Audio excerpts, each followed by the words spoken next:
उज्ज्वलास किचनमध्ये आज आपण बनवणार आहे ताटाची आणि जेवणाची लज्जत वाढवणारी कोशिंबीर।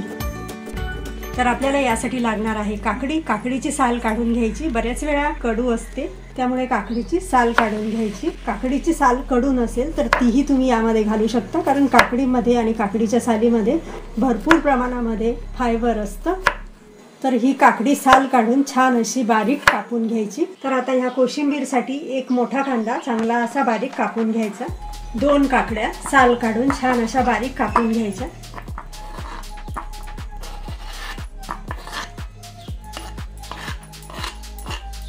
हिरवी मिरची, तिखट असेल तर 1, फिकी असेल तर 2 या प्रमाणामध्ये हिरव्या मिरच्या छान बारीक कापायच्या, म्हणजे खाताना त्या तोंडात येणार नाही।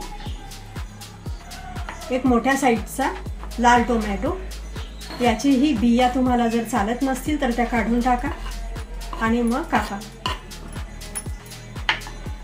तर आता या कोशिंबीरमध्ये थोडंसं आलंही घालायचं। आलं हे पाचक असतं, तर अगदी अर्धा इंच आलं किसून यामध्ये घालायचं।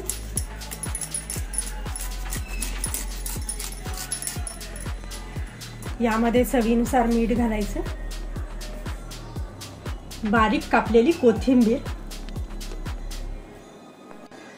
आणि 2 चमचे दही।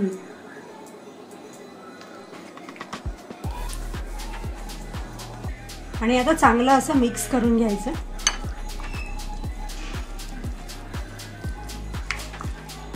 तर हे मोठे 2 चमचे दही घेतलेलं आहे। यामध्ये एका झटक्यात कुठल्याही जेवणाची चव बदलून टाकेल अशी ही कोशिंबीर बनून तयार झालेली आहे।